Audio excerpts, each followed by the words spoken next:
अब कंपनी नहीं ड्राइवर होंगे बॉस। जून से बिहार में शुरू होगी सस्ती सहकारी टैक्सी सेवा। बिहार के परिवहन क्षेत्र में एक बड़ा बदलाव दस्तक देने जा रहा। राज्य सरकार के सहकारिता विभाग ने गुजरात मॉडल से प्रेरित होकर के भारत टैक्सी नाम से सहकारी टैक्सी सेवा शुरू करने की तैयारी पूरी कर ली है। अगर सब कुछ योजना के मुताबिक चला तो जून महीने से इसकी शुरुआत चुनिंदा जिलों में हो जाएगी और अक्टूबर तक इसे पूरे राज्य में विस्तार देने का लक्ष्य रखा गया है। खास बात यह है कि यह सेवा मौजूदा प्राइवेट कंपनियों जैसे कि ओला और उबर के मुकाबले 20 से 30% तक सस्ती हो सकती है। अब सवाल उठता है कि आखिर यह मॉडल कितना अलग है और इससे आम जनता को क्या फायदा होगा। दरअसल अभी तक कैब सर्विस सेक्टर में प्राइवेट कंपनियों का दबदबा रहा। ड्राइवरों को हर राइड पर कंपनी को भारी कमीशन देना पड़ता है, जिससे उनकी आमदनी का बड़ा हिस्सा कट जाता है। लेकिन भारत टैक्सी सहकारिता मॉडल पर आधारित होगी, जहां ड्राइवर सिर्फ चालक नहीं बल्कि सारथी और शेयर धारक भी होंगे। यानी जो कमाई होगी वह सीधे ड्राइवर के खाते में जाएगी। इससे न केवल उनकी आय बढ़ेगी बल्कि उन्हें आर्थिक स्थिरता भी मिलेगी। राजधानी पटना समेत प्रमुख शहरों से इसकी शुरुआत होने की उम्मीद है। अगर यह प्रयोग सफल रहा तो यह बिहार के परिवहन क्षेत्र में एक नई क्रांति साबित हो सकता है।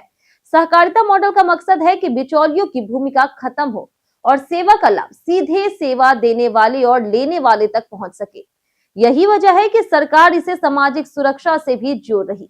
इस योजना के तहत ड्राइवरों को स्वास्थ्य बीमा, दुर्घटना बीमा और अन्य सामाजिक सुरक्षा योजनाओं का लाभ दिया जाएगा।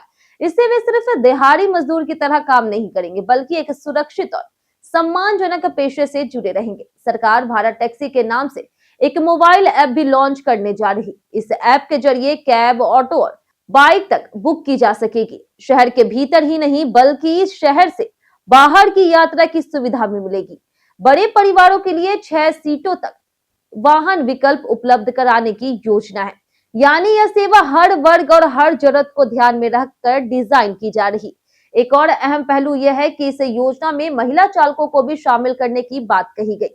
इससे महिलाओं के लिए रोजगार के नए अवसर खुल सकते हैं और यात्रियों को भी सुरक्षित यात्रा का विकल्प मिल सकता है। अगर महिला ड्राइवरों की संख्या बढ़ती है तो यह सामाजिक दृष्टि से एक सकारात्मक बदलाव होगा। सरकार का दावा है कि यह मॉडल गुजरात में सफलतापूर्वक संचालित हो रहा और उसी से प्रेरणा लेकर के इसे बिहार में भी लागू किया जा रहा।